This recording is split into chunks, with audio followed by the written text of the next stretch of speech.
Hi guys, I'm Irene, you're watching Perpetually Paperback, and today I'm going to be doing a book review on Ghosted by Rosie Walsh.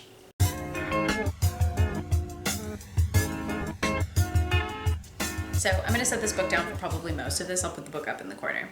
But this book is Ghosted by Rosie Walsh. I'm going to start by saying I gave it 3 stars. I also think this would be a really good beach read. It was fun, it was light, there wasn't anything too serious with it, the plot was fast, it was intriguing, it was engaging.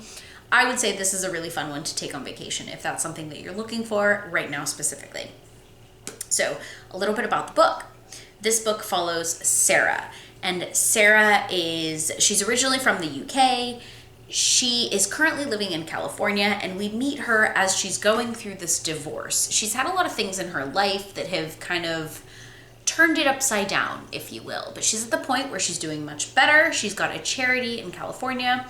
She happens to be back in the UK visiting her parents, and her grandpa, and supporting one of her friends in an endeavor that he has going on.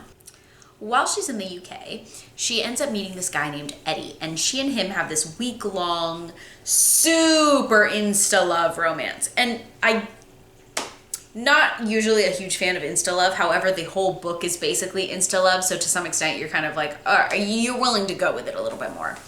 But basically she meets Eddie, and they have this incredible week, and we know from the very get-go that he has stopped answering her text message responses. At the end of this incredible week that they had, they were both going on individual vacations, if you will.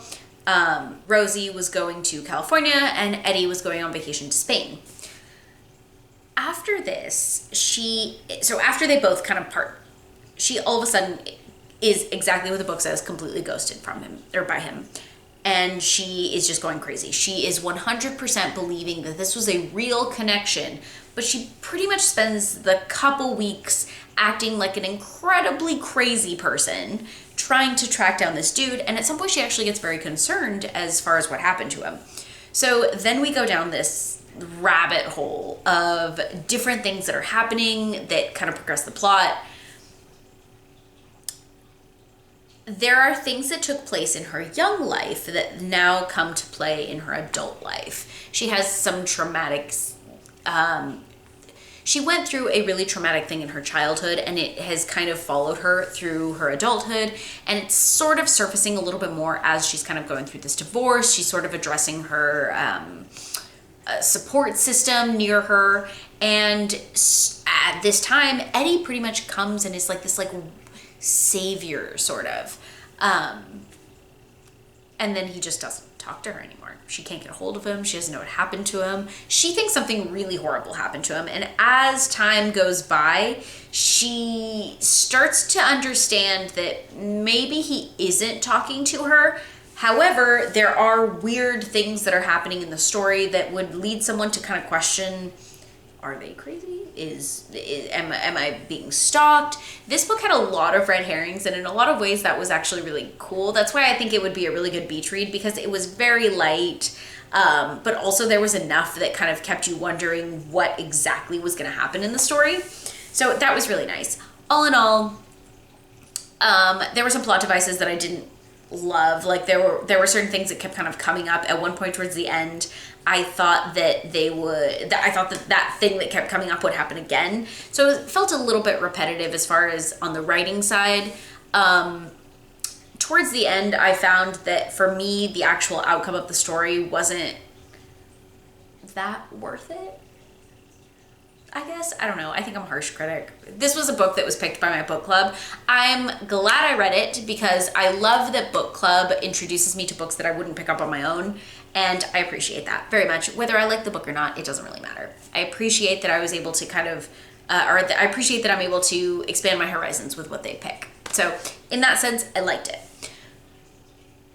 I wouldn't pick this book up personally. I would not have picked this book up personally. I thought the story was mediocre. I don't know that it was my favorite. It was 3 stars. It wasn't terrible. It wasn't great. I really did feel like the first half of it was like, this girl should have really let this guy go. She felt like a crazy stalker, and I just don't think that I mean, both characters were in somewhat of the same kind of situation, so it works in some ways, but for me, it just didn't quite sit right. And then finally at the end, there's a big reveal that was actually very surprising. So I'll give this book that. And I think that's really why I give it 3 stars, because the big reveal at the end sort of made it worth my time, I guess. I didn't like how the author dealt with the reveal at the end, but you don't always, right? Like, I'm not the author. I wouldn't make the same choices. So for me, the end didn't quite come together, and then the end was like too cookie cutter. It was too perfect, and I didn't like that. I want my characters to generally be a little bit more gritty.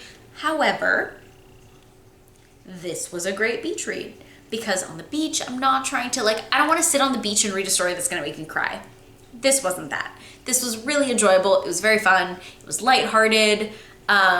If you can get over the girl being a crazy stalker, I think this was really enjoyable. So 3 stars. This is Ghosted by Rosie Walsh. Definitely check it out if this is something that you're looking for. Is like, it's a little bit mystery, a little bit romance, not quite either of both. Just enough to have fun with on the beach or on a family trip, possibly, or a trip of any kind. All right, that's my review of Ghosted by Rosie Walsh. I'll see you guys next time. Bye.